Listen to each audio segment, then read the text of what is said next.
Ayan. Hello po. At ito po si Annie Sipcon. So, eto na nga po at humarap na ang dating speaker Martin Romualdez sa ICI, no? So, napag-alaman natin na nung nakaraang linggo ay inimbitahan nga siya na humarap sa ICI kasama niya si Saldico. So, ngayon po ay humarap na, ngayong araw na ito ay humarap na sa ICI si dating speaker Romualdez.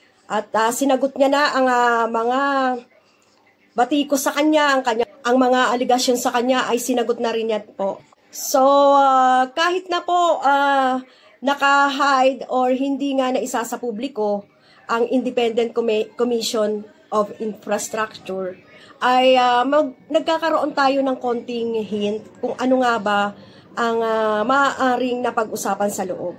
So, hindi talaga po nila ginawang public ito. Hanggang ngayon po ay naninindigan sila na hindi na talaga nila ipapublicize ang pag-iimbestiga sa ICI. No? So, syempre, naiintindihan naman natin yun. Dahil nga, baka nga pagka yung may mga nababanggit na mga pangalan, may mga naisisiwalat na mga pangalan, ay mas maganda nang nakatago. Dahil nga, sa paghahanda rin at baka makatakas na naman ito, 'di ba? Katulad ng iba na nalalaman, katulad ng mga hearing sa Senado na nalalaman ito at pagka yung nakita na may kasalanan ay bigla na lang itong mawawala. Baka ganon ang intensyon ng ICI kaya hindi nila ito ipinapublic. So tanggap na natin ngayon basta ayusin lang at may mapapanagot sana. Okay, so narito po ang balita. Ito po ay ngayon lang hapon ibinalita. Sa ibang balita, ang harap si dating Speaker Martin Romualdez sa Independent Commission for Infrastructure. Sinagot ni Romualdez ang mga tanong ng komisyon tungkol sa proseso ng pagpapasa ng budget at sa pagkakadawit niya sa maanumalyang flood control project. At live mula sa Taguig City, nasa frontline ng balitang yan si Gerard de la Peña. Yes, matatandaan natin na talagang idinawit siya yung idinidiin na talagang mastermind, no? Marami nang nagagalit sa kanya ngayon at buti na lang humarap ito. So, diyan sinagot niya kung paano siya nadawit, kung ano nga ba yung masasabi niya sa mga aligasyon ni Codesa pala, ha? So, nalaman natin or natatandaan natin na ito ay idiniin ng witness na dinala ni Marcoleta na si Codesa. Okay? So, pakinggan pa natin. Ano ba ang mga naging pahayag dyan sa ICI ni dating House Speaker Romualdez? Natapos na nga ang isang hearing dito sa Independent Commission for Infrastructure o ICI kung saan si dating House Speaker Martin Romualdez ang pangunahing resource speaker. Sinasabi ni ICI Executive Director Attorney Brian Osaka na ipinaliwanag ni Romualdez ang proseso ng pagpasa ng budget at kung ano ang naging papel niya rito bilang pinuno ng Kamara. Nakatulong naman daw ang mga pahayag ni Romualdez. Wala naman daw idinawit o sinisis. Yun naman pala no? So, hindi naman pala makunat imbitahin to si Romualdez. No?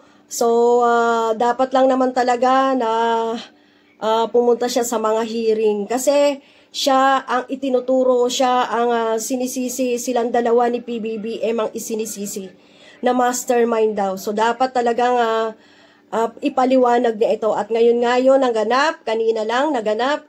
So, tingnan natin, hintayin na lang natin ang magiging resulta nito sa mga susunod na araw. At wag na po tayong maging sobrang galit diyan at talagang gagawin ng ICI ang kanilang tungkulin para po mapanagot lahat. At ayon nga rito kay Romualdez at ayon nga sa ICI ay kunyari walang dinawit na mga pangalan daw, pero hindi po ako naniniwala. Yan po ang tungkulin ngayon ng ICI, di ba? Hindi nga nila pinapublicize kasi nga kinokontrol nila ang pagsisiwalat sa tao dahil nga baka naman na magaya na naman ito kala Alice Guo, kay Harry Roque na nakakatakas, kay Tebes noon na nakakatakas. So mabuti na yun na hindi alam kung sino-sino ang mga binanggit na pangalan. Di ba po? Yun din ang ano ko dyan yun din ang take ko dyan Kaya Okay, sige. Basta ayusin lang talaga, okay? Para ang taong bayan ay hindi magalit ng sobra at hindi ma-disappoint ng sobra sa inyo. Romualdez. Hindi naman binanggit ni Osaka kung sino ang mga kasama ni Romualdez, pero ipatatawag din daw ang mga ito sa susunod na pagdinig. Itinanggi rin daw ni Romualdez na pinadalhan siya ng pera na unang isinawalat ng dating security aide ni dating Ako Bicol Party List Representative Saldico na si Orly Guteza. Nagsumite na rin daw ng affidavit si Romualdez, pero papabalikin siya sa komisyon para sagutin ng iba pang tanong base sa salaysay. Nagpasalamat na... So yun, pababalikin daw, no? Pababalikin pa siya para sa iba pa sigurong mga katanungan dahil nga syempre pagka ikaw lang ang pumunta at meron kang mga kasama, syempre kailangan din na magbigay din ng impormasyon yung ibang kasama na syempre batay sa salaysay kasama si Romualdez doon, kailangan meron talagang supporting person or document, ganon. Okay? Ano naman talaga yun, kaya hindi makukumpleto yung investigasyon pagka walang supporting chuchu, di ba? Si Romualdez sa pagkakaimbita sa kanya ng ICI. Handa rin daw siyang bumalik kung kinakailangan. Narito ang pahayag ni Romualdez. I'm very glad that I was invited to the ICI to share my personal knowledge. So, kumbaga sa ngayon, it's about facts and evidence and hindi lang political noise or speculation. Kaya facts and evidence, no? So, para sa akin, since pumunta agad siya, nung inimbitahan agad siya, ay para sa akin ay parang wala naman talaga siyang kinalaman. Okay? So, parang ang hirap din kasi nga hindi nakapublic ito. Parang wala naman din siyang kinalaman at ang tingin ko nga rito ay gumalaw mag-isa si Saldico. Ganun po ba yun? Parang ganun ang take ko dito, parang gumalaw mag-isa si Saldico. Pero siya yung siya yung speaker siya yung pinakamataas basta siya yung pinakamataas mababa lang sa kanya si Saldico. So, kayo, depende po sa inyo kung maniniwala kayo. Okay? Hindi natin alam kung ano ang mga sinabi niya. So, sa ganito dapat merong, yun din, parang merong ipinapublic, no?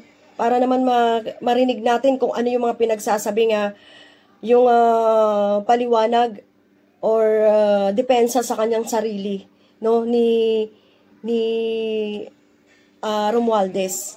Okay? Dapat makikita natin or marinig natin yung depensa niya para doon natin ma-analyze kung talagang meron ba siyang kinalaman, kung meron ba paano ang nangyari at nagkaroon ng maraming pera si Saldico. 'Di ba? Kasi siya yung superior ni Saldico eh. Paano nangyari 'yun na si Saldico ay nagkamal ng malaking anong tawag dito, pera. Pero syempre 3 years pa lang naman nanunungkulan as speaker si Romualdez. Kaya medyo hindi rin tayo makapaniwala na sangkot nga siya. Okay? the ICI commissioners were able to ask me any questions and I was able to answer you. Medyo napalinaw kung ano yung naging role niya or role ng mga kasamahan niya sa paggawa ng budget. So these people we will be inviting soon to shed light on their participation also in the budget meron talagang ibang preparation, tao which also na pertains involved to the alleged anomalous flood projects. Bukod dito, humarap din sa komisyon si Budget Secretary Amena Pangandaman. Ito ay para ipaliwanag ang proseso ng budget mula sa pagpapanukala ng mga ahensya hanggang sa maipasa ito bilang General Appropriations Act. Nagbigay rin daw ng ilang suhestyon ang komisyon para mas mapaayos ito ng DBM. Root no show naman ngayon itong si dating Ako Bicol Party List Representative Saldico dito sa pagdinig. Paano makakashow? Wala pa nga yata dito sa Pilipinas, no? At wala na yata ang balak tong umuwi. Dahil sa sobra-sobrang nahalungkat sa mga kayamanan nito, no? So, tingnan na lang natin kung magiging kagaya to ni Tebes, kagaya ni Roque, na magiging pugante rin Siguro gusto niyang maging ganun maging pugante, pero kung talagang marami talaga siyang nakulembat na pera, siguro naisin niya na lang maging pugante kesa makulong. Kasi plunder, napakaraming pera yung ninakaw niya, kaya talagang malamang sa malamang ay plunder talaga to at wala talaga tong piyansa, wala talaga tong bail. Okay, mabubulok siya sa bilangguan. Kaya, syempre, sa konting panahon na pwede siyang lumaya, ay makakalaya siya. Kaya magiging na lang siya, tago ng tago. Or fugitive na lang siya. Ganun ba ang gusto niya? Si Romualdez ang tatanungin, dapat daw lahat ng naiimbitahan ng ICI ay nararapat lamang na humarap sa komisyon. Ang sabi naman ng ICI, pag-aaralan pa nila yung susunod nilang gagawin kung dapat nga ba silang pumunta sa korte para humingi ng warrant of arrest laban dito kay Ko. Ruth. Jared, bukod dun sa pahayag kanina ni Speaker, ni dating Speaker, meron ba siyang information kayo dyan na nakuha kung meron siyang halimbawa may mga tinukoy na iba pang pangalan na posibleng tawid or iba pang mas specific na details? Kasi nga, di ba, hindi naman natin nakikita yung ongoing na hearing, no? Wala kasi tayong access dyan. Tama, Ruth, talagang mukhang walang pagbabago tungkol sa desisyon ng ICI na isa publiko yung mga hearing, ano? Pero kanina katulad nga sinabi nitong si Attorney Husaka, may mga pangalan na binanggit itong si dating House Speaker may mga pangalan Romualdez, talaga. pero hindi ito binanggit sa amin. At ang paglilinaw rin ng ICI tungkol dito ay hindi naman daw sinisisi o talaga idinadawit ang mga ito. To be specific, ang sinabi ni Attorney Husaka tungkol dito sa mga ito ay mga kasama doon sa proseso ng pagbabudget. So, hindi malinaw kung ang mga ito ba isangkot talaga doon sa insertions o doon sa mga paglalagay ng mga ghost flood control projects. Yan yung malalaman natin sa mga susunod pang hearing, Ruth. Okay. Express report. So, yun, no? Ang masasabi ko lang dito, talagang meron ding idinadawit ito. Meron ding idinawit si Romualdez. Kaya magugulat na lang tayo niyan sa mga susunod na araw, sa mga susunod na hearing na eto, sana sa mga susunod na hearing ay meron ng maaresto. Meron ng makulong, no? Mabigyan na ng warrant of arrest, yun, no? At para naman maibsan na yung tinik na nakatarak sa ating dibdib sa bawat mamamayang Pilipino na may tinik na nakatarak sa kanilang dibdib. Okay, so hanggang dito na lang po. Yan po ang ating Express Balita. No, so natutuwa lang rin ako kasi nag-show up na si Romualdez, no. Kala ko nga hindi nga magpapakita si Romualdez sa hearing na yan, di ba? Alam natin na inimbitahan nga siya. So yan, si Saldico, asahan na natin ang kanyang warrant kasi talagang hindi yan magpapakita dahil sa sobrang laki ng kanyang nanakaw.